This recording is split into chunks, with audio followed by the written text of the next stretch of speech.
February 7, 1945, Imperial Japanese Navy Headquarters, Tokyo. Captain Toshikazu Ohmae of the Naval Intelligence Bureau stared at reconnaissance photographs from Saipan, Iwo Jima, and Okinawa.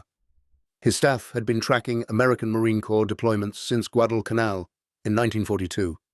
The mathematics had always been clear.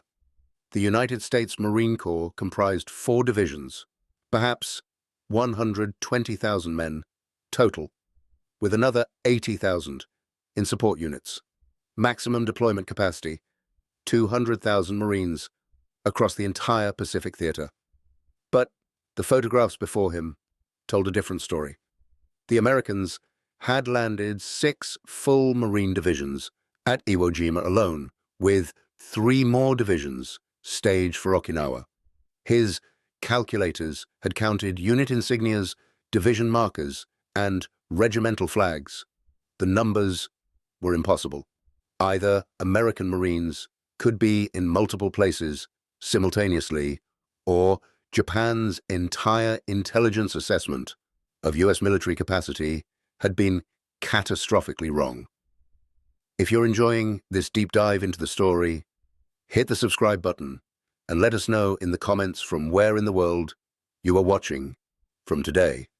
What Captain Ohmae discovered that morning would shatter Japanese military planning and reveal a truth more devastating than any battlefield defeat.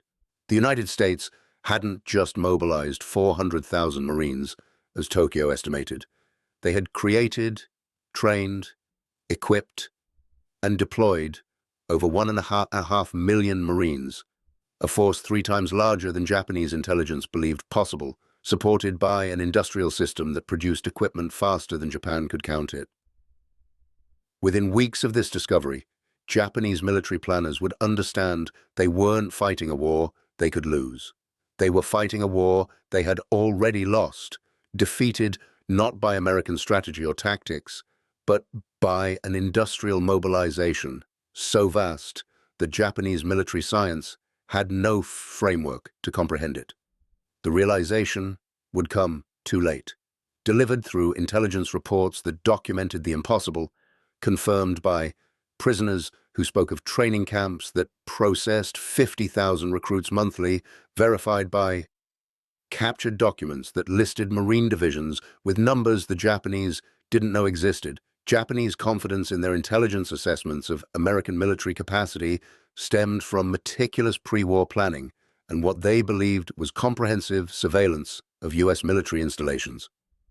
The Imperial Japanese Navy's intelligence apparatus, considered among the world's finest in 1941, had tracked American military developments for over a decade. Their analysts had catalogued every Marine base, counted every training facility, and calculated recruitment rates based on American population demographics and cultural attitudes toward military service. In November 1941, just weeks before Pearl Harbor, Naval Intelligence produced a comprehensive assessment that became the foundation for all Pacific war planning. The report, compiled by Commander Takeshi Naito, stated with confidence that the United States Marine Corps maintained exactly 4 divisions at full strength. 1st Marine Division at New River, North Carolina, 2nd Marine Division at San Diego, California, 3rd Marine Division forming at Camp Elliott, California, and 4th Marine Division projected for activation in 1942. Total estimated Marine Corps strength, 115,000 active duty personnel, with reserves numbering perhaps 40,000 partially trained civilians. The assessment continued with calculations that seemed irrefutable. American military culture emphasized volunteer service, not conscription. The Marines maintained elite standards, rejecting 70% of applicants. Training required 6 months minimum per Marine, and the United States possessed only 5 major Marine training facilities. Even assuming maximum efficiency, Japanese analysts calculated the Americans could produce perhaps 30,000 new Marines annually, while maintaining quality standards. Colonel Nagaharu Watanabe, Chief of Army Intelligence for Pacific Operations, had personally verified these estimates through diplomatic channels before the war. Japanese military attachés in Washington had observed Marine recruitment photographed training exercises, and interviewed former Marines who spoke openly about force structure. The Americans made no effort to hide their military organization, publishing unit rosters and base locations in newspapers.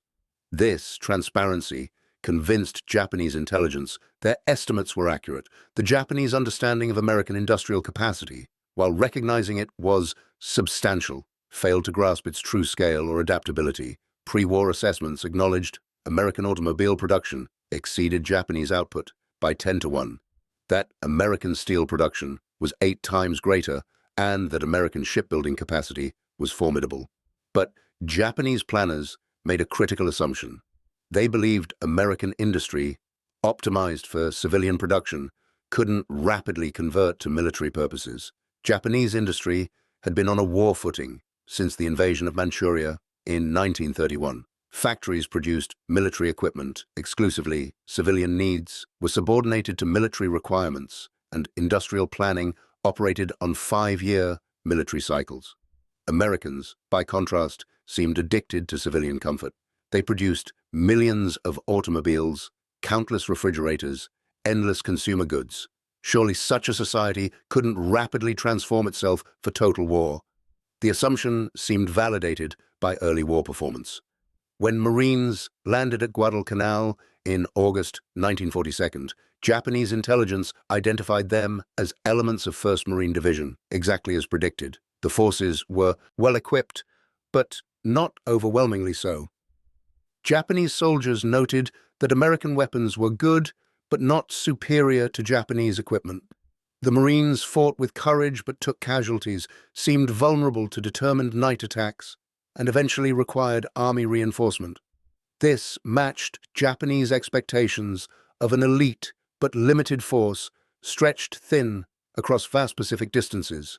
Admiral Isoroku Yamamoto, commander of the combined fleet, had based his entire war strategy on these intelligence assessments.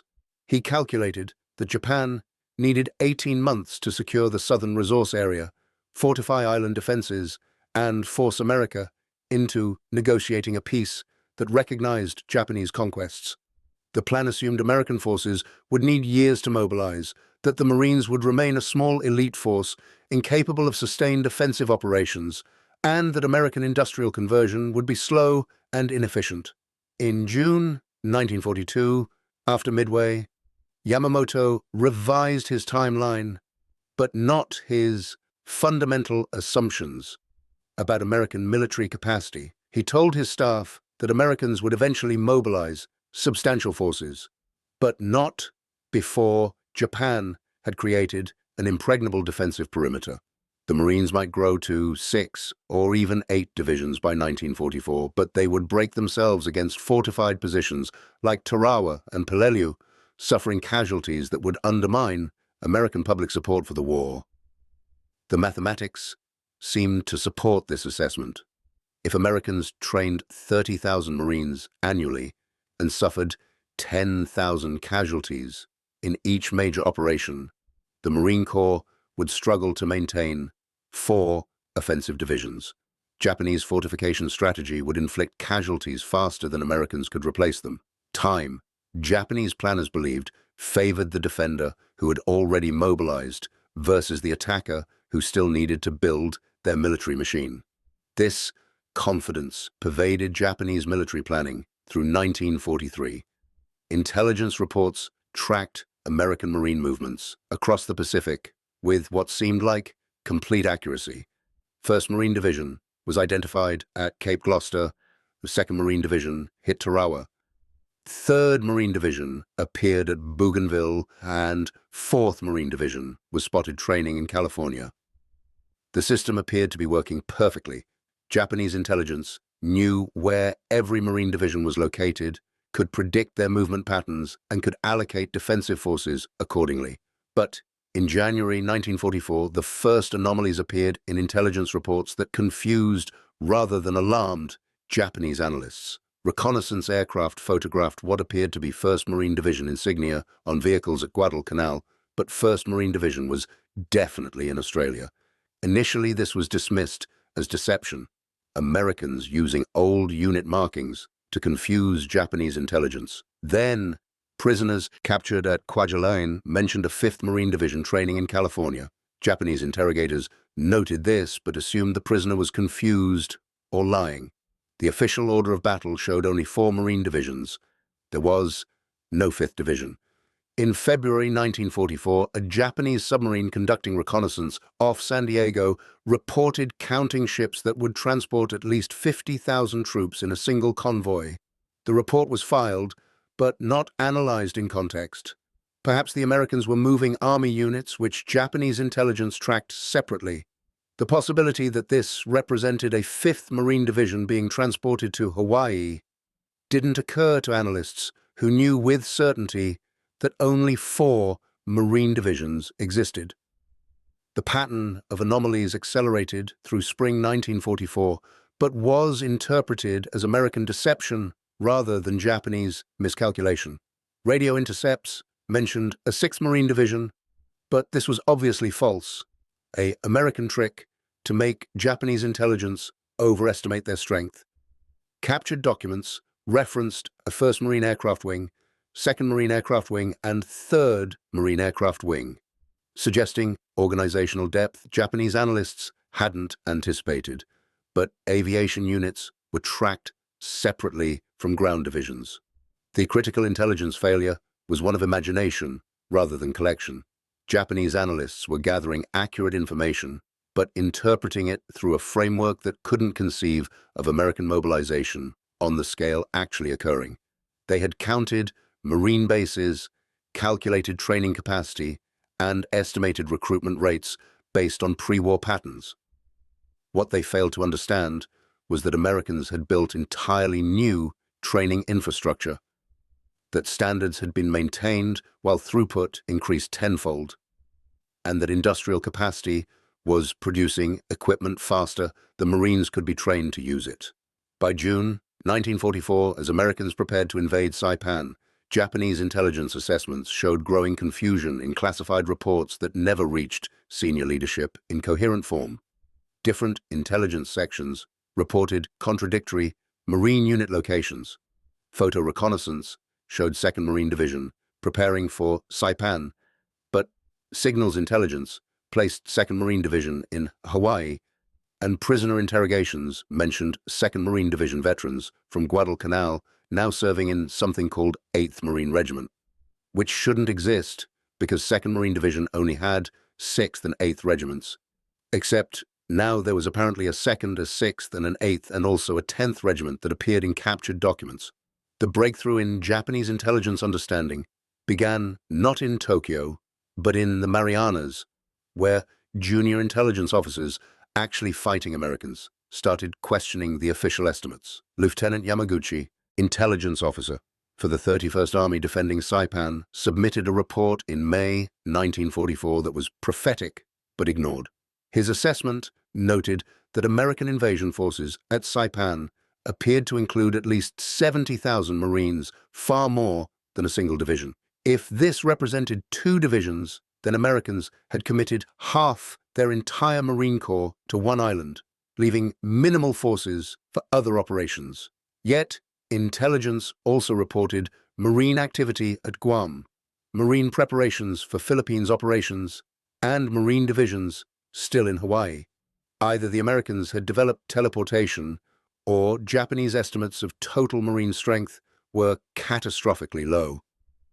The report had reached Tokyo, but was filed without action, dismissed as battlefield confusion. The Saipan invasion in June 1944 forced the first major revision of Japanese intelligence estimates, but the revision was still too conservative, too constrained by assumptions about what was possible. When 2nd and 4th Marine Divisions landed on Saipan, Japanese defenders radioed detailed descriptions of unit insignias, equipment types, and tactical organization. The Marines were equipped with new weapons Japanese intelligence hadn't catalogued, supported by naval gunfire that exceeded any previous bombardment, and operated with a logistical sophistication that suggested major organizational changes. Colonel Suzuki, Chief Intelligence Officer for the Central Pacific Area, produced an emergency assessment on June 20th, 1944, after reviewing reports from Saipan. He concluded that American Marine Corps strength had been underestimated by at least 50%, that the Marines probably fielded 6 full divisions rather than 4, and that their equipment production was substantially greater than Japanese intelligence had calculated. His recommendation was that all defensive planning be revised, assuming American forces were half again larger than previously believed. The assessment represented progress, but still fell catastrophically short of reality. The Americans didn't have 6 Marine divisions. They had mobilized 15 divisions by mid-1944, with more forming, and they weren't producing equipment at 1.5 times Japanese estimates. They were outproducing Japan in every category by factors of 5 to 10, and, critically, their training pipeline was processing recruits at a rate Japanese analysts still considered physically impossible. The full scope of American Marine mobilization became undeniable at Iwo Jima in February 1945, where Japanese defenders faced a reality that destroyed every assumption Tokyo had built its war strategy upon. General Tadamichi Kuribayashi, commanding 22nd Army defending the island, had been told to expect perhaps 2 Marine divisions, 60,000 men maximum, attacking his garrison of 21,000 troops fortified in tunnels and bunkers. On February 19, 1945, as American landing craft approached, Japanese observers counted not 2 divisions, but 5 complete Marine divisions hitting the beaches simultaneously, with a 6th division held in floating reserve. The 3rd, 4th, and 5th Marine divisions landed in the first wave. The 2nd Marine Division conducted a feint on the opposite shore. Intelligence reported 1st Marine Division staged in the Marianas and 6th Marine Division preparing for Okinawa.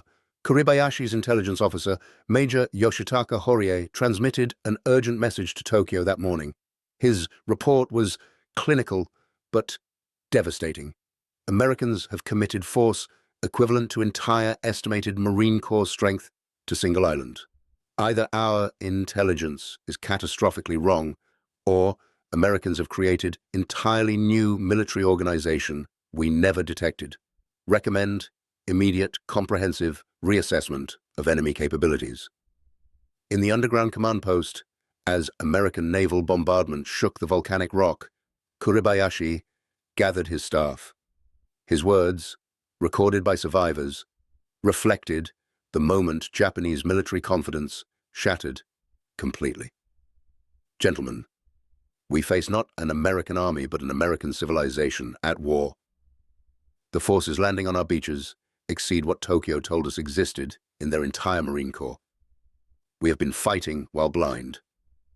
Our strategy assumed American limitations that never existed. This battle cannot change the outcome. It can only demonstrate to Tokyo what we should have understood years ago. The intelligence reassessment that followed Iwo Jima forced Japanese military leadership to confront systematic failures that went beyond mere miscalculation. Captain Ohmae, working in Tokyo, received reports from multiple sources that all confirmed the impossible had become reality. Photo reconnaissance of American bases in Hawaii showed training facilities that covered 50 square miles, could process 30,000 recruits simultaneously, and operated with industrial efficiency Japanese observers found incomprehensible. The Americans hadn't just expanded existing bases. They had constructed entirely new military cities in 18 months, complete with barracks, training grounds, firing ranges, and support infrastructure that appeared overnight by Japanese standards. Captured American documents, carefully analyzed by teams of translators, revealed organizational structures Japanese planners had never imagined.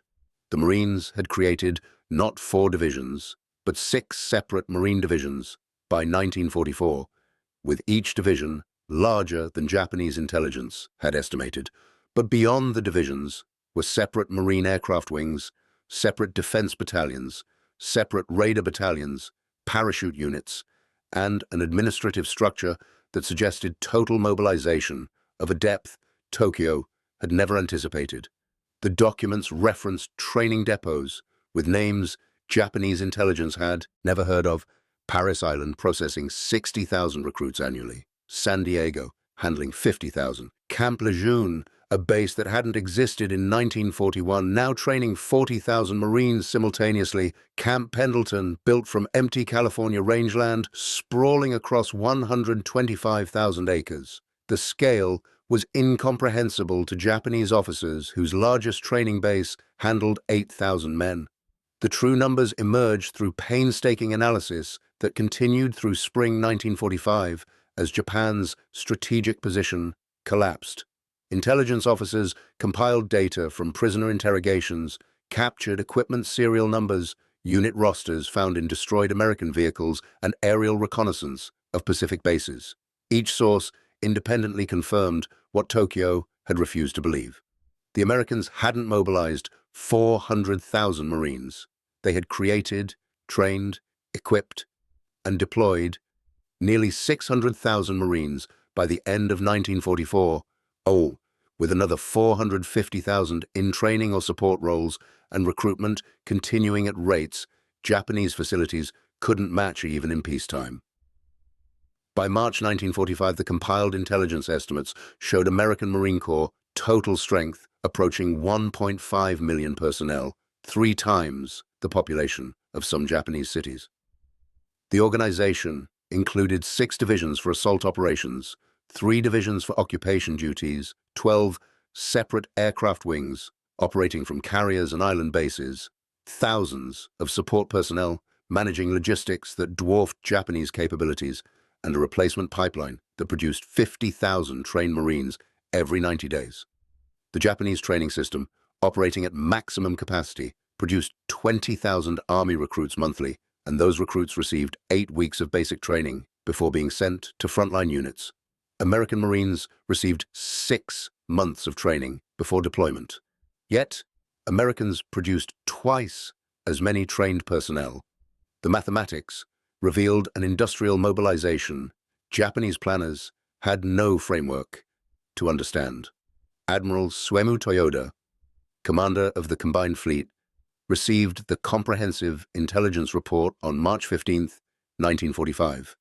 His staff had requested 3 days to brief him on the findings. He dismissed them after 30 minutes.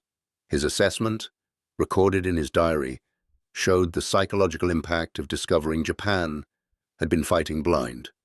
We planned this war, assuming American mobilization would mirror our own experience, constrained by population, industrial capacity, and cultural attitudes toward military service. We were wrong on every assumption. The Americans didn't mobilize like a nation going to war. They mobilized like a nation converting peacetime industry to military purpose while maintaining civilian production simultaneously. They didn't sacrifice civilian consumption for military needs. They expanded industrial capacity to provide both. We reduced our people to bare subsistence to support military operations. Americans fed their troops steak while their civilians ate better than Japanese officers. The Marines we face represent not American military strength, but American industrial overflow. They created 1.5 million Marines while producing equipment for millions of Army soldiers, building the largest Navy in history, supplying allied nations with thousands of aircraft, and maintaining civilian living standards we sacrificed in 1937. We calculated based on Japanese possibility, not American capacity. The intelligence failure's strategic implications became clear through analysis that showed Japanese defensive planning had been built on foundations of sand. Every fortified island, every defensive calculation, every assumption about American culminating points had presumed Marine forces of limited size that could be attrited through defensive warfare. The strategy assumed Americans would eventually run out of Marines, that casualties at Tarawa and Peleliu would make further offensives impossible, and that Japanese willingness to accept casualties would exceed American tolerance. But the numbers destroyed these assumptions. At Tarawa in November 1943, American Marines suffered 3,000 casualties, and Japanese planners believed such losses would deter further operations for months. Instead, Americans landed at Kwajalein 2 months later with fresh divisions. At Saipan in June 1944, Americans took 16,000 casualties, losses that would have crippled Japanese offensive capability. Americans attacked Guam 3 weeks later, hit Peleliu in September, and landed at Iwo Jima in February, with forces that showed no degradation in capability. The Marine Corps wasn't being depleted by casualties. It was growing faster than battle could consume it. Japanese defensive strategy had assumed attrition mathematics that applied to Japanese forces, where each casualty was irreplaceable, each lost soldier weakened overall strength. American mathematics operated differently.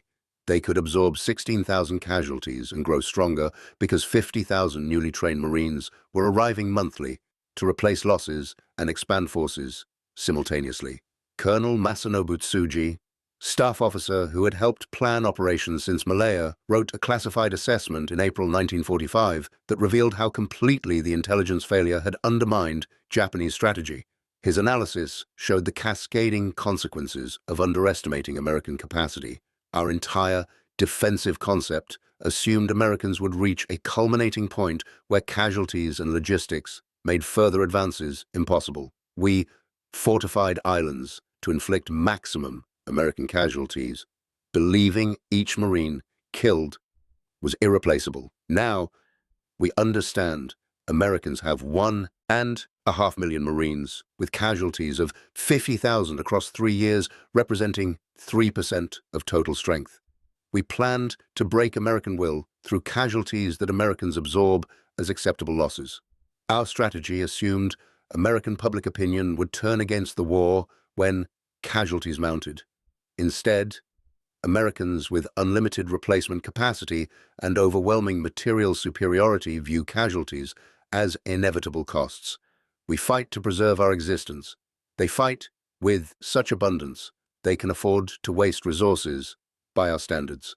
Each fortified island we thought would delay them for months falls in weeks because Americans commit unlimited forces, unlimited ammunition, and unlimited supporting fires. We calculate powder conservation. They fire until positions are obliterated. The intelligence failure has rendered our defensive strategy obsolete before the first shot was fired.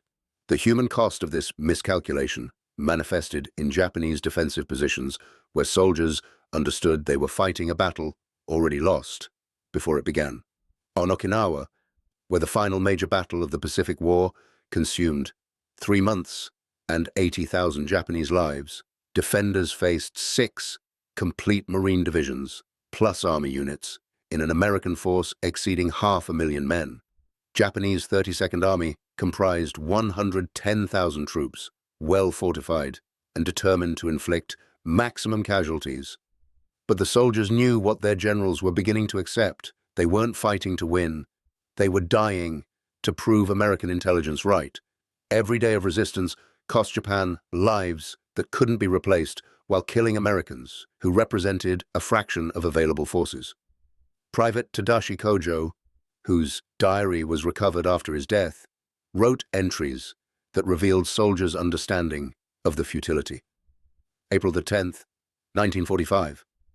American ships cover the ocean horizon to horizon.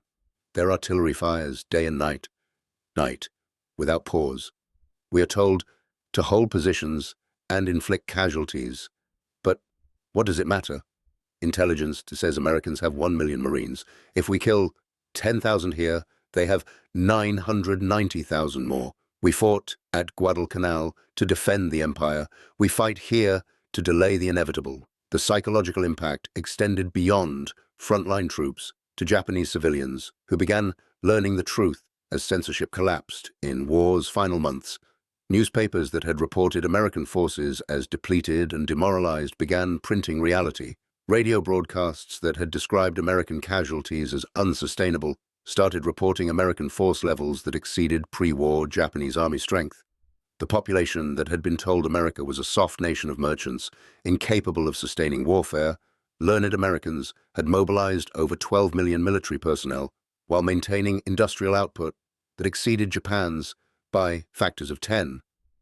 For Japanese military, theorists who had built careers on assumptions about national character and warfare capacity, the revelation was professionally devastating.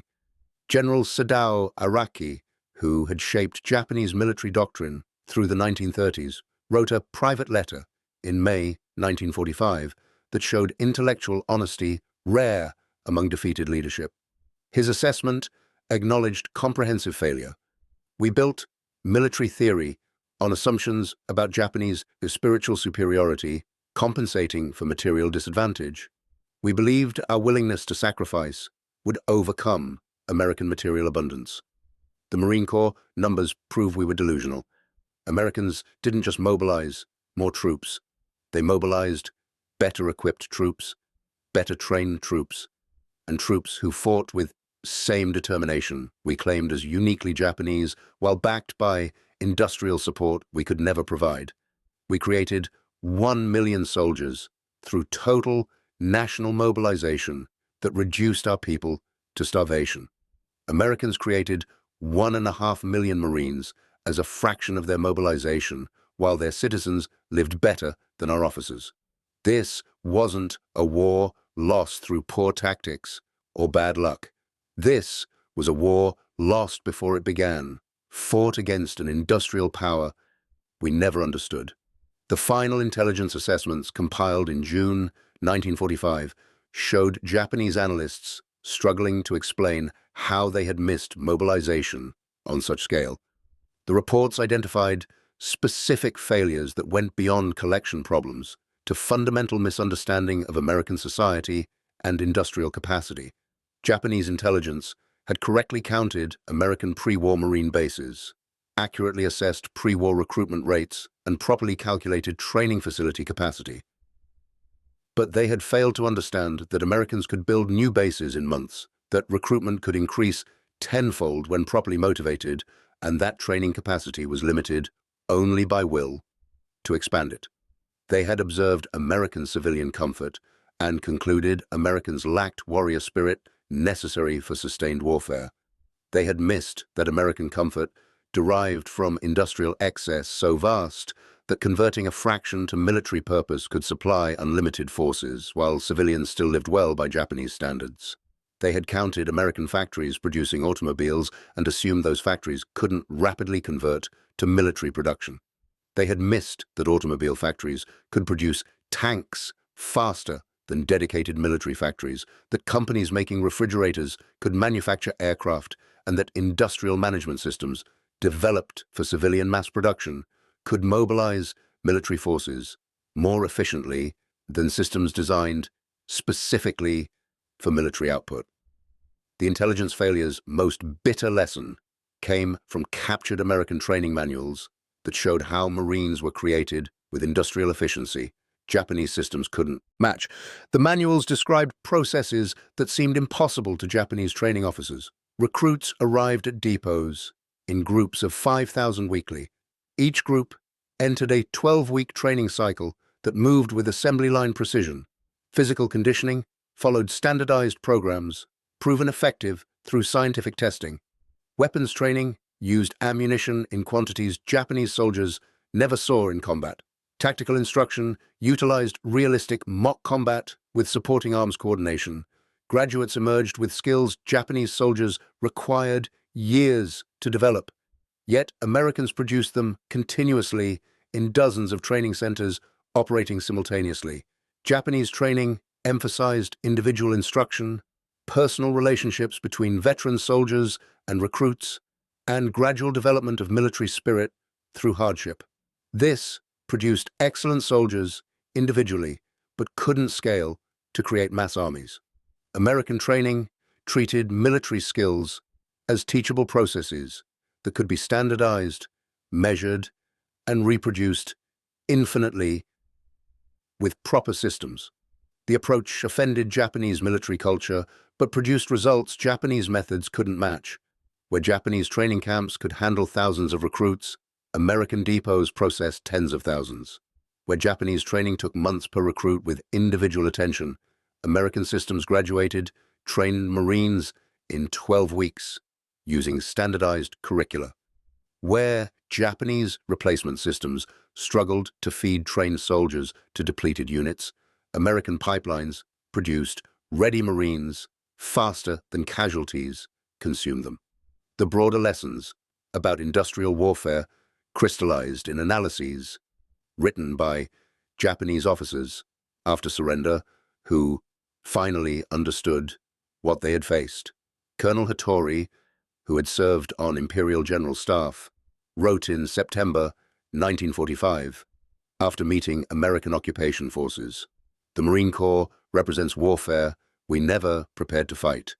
We calculated, based on Japanese industrial capacity, Japanese population, Japanese cultural attitudes toward sacrifice and military service. We projected these limitations onto Americans and assumed they faced similar constraints. We were fighting 20th century industrial warfare with 19th century assumptions about national mobilization. The Americans demonstrated that industrial democracies could mobilize faster, more completely, and more efficiently than military dictatorships precisely because they didn't discard civilian industrial capacity. They expanded it. We reduced our people to bare subsistence and called it national strength. Americans maintained civilian living standards and called it morale maintenance. Their approach produced better results. The 1.5 million Marines weren't created through superior Japanese-style spirit or sacrifice. They were created through superior industrial organization, better logistics, more effective training, systems, and most critically, economic capacity so vast that military mobilization represented expansion rather than sacrifice. In the war's final weeks, as Japan faced invasion, intelligence assessments compiled for Emperor Hirohito included frank admissions that earlier reports had been catastrophically wrong. The document, prepared for the August 6th conference that preceded surrender, included a section on American military capacity that would have seemed impossible 3 years earlier. It stated that American Marine Corps strength exceeded 1.4 million personnel with capability to expand further if required, that American industrial output exceeded Japanese capacity in every category by factors ranging from 8 to 1 for steel to 20 to 1 for oil to 50 to 1 for aircraft production, and that American ability to project military power across Pacific distances had been underestimated by orders of magnitude. The assessment concluded with observations that showed Japanese leadership finally understood what they had challenged. The war was lost not because Japanese soldiers lacked courage or Japanese commanders lacked skill. The war was lost because we declared war on an industrial system capable of mobilizing resources we couldn't comprehend. We attacked a nation that could create 1.5 million Marines while simultaneously building the largest navy ever assembled, supplying millions of army troops, supporting allied nations with unlimited equipment, and maintaining civilian prosperity. We calculated victory based on winning battles. Americans calculated victory based on overwhelming material superiority that made battlefield outcomes inevitable. They didn't fight to prove martial superiority. They fought with such abundance that outcomes were determined by arithmetic rather than courage. The human stories behind the numbers emerged in post-war years as American Marines returned home and Japanese survivors began writing memoirs. On the American side, hundreds of thousands of young men who had become Marines discovered they had been part of mobilization unprecedented in military history. Most had joined, not knowing the scale of expansion, had trained at bases built months before their arrival, and had fought alongside units created from nothing while they were still in boot camp. They had participated in industrial warfare without fully understanding they were products of industrial processes. On the Japanese side, soldiers who had survived battles against endless American forces finally understood why resistance had been futile. They had been brave, their positions had been well fortified, their determination had been absolute. But they had faced enemies backed by industrial capacity that could replace casualties faster than they could inflict them, that could fire artillery without ammunition concerns, that could land fresh divisions while Japanese forces starved. The two sides had fought the same battles from completely different resource realities. One side fought with abundance so vast they wasted more than their enemies possessed. The other fought with scarcity so severe that every bullet had to count. The outcome had never been in doubt once American industrial mobilization reached full capacity. Japanese intelligence had simply miscalculated when that capacity would manifest and underestimated its absolute scale. The final testimony to the intelligence failure came from Admiral Yonai Mitsumasa, Navy Minister, who wrote in 1947, after war crimes trials concluded. His assessment provided the epitaph for Japanese strategic planning. We were told Americans were soft, that they loved comfort more than honor, that they would never sustain casualties necessary to defeat determined Japanese resistance. The Marine Corps proved every assumption wrong. They created 1.5 million Marines who fought with determination equal to Japanese soldiers, but backdecked by industrial support we could never provide. They suffered casualties we thought would break their will and returned with larger forces. They faced defensive positions we believed impregnable and overwhelmed them with unlimited firepower. We fought with courage, fortification, and acceptance of death. They fought with courage, overwhelming material superiority, and industrial capacity that made our resistance militarily meaningless. The Marines we faced represented not American military culture, but American industrial culture applied to warfare. We never prepared to fight that kind of war because our military theorists never imagined such abundance was possible. We calculated based on Japanese scarcity and assumed Americans faced similar limitations. We were wrong, and 400,000 Japanese troops died on Pacific Islands, proving our intelligence estimates were wrong. The defeat was total, comprehensive, and foreordained by our failure to understand the enemy we had chosen to fight. The Marines didn't defeat us through superior tactics. They defeated us through superior industrial organization that produced forces we didn't know existed, fighting with abundance we couldn't comprehend. Thank you for watching. For more detailed historical breakdowns, check out the other videos on your screen now, and don't forget to subscribe.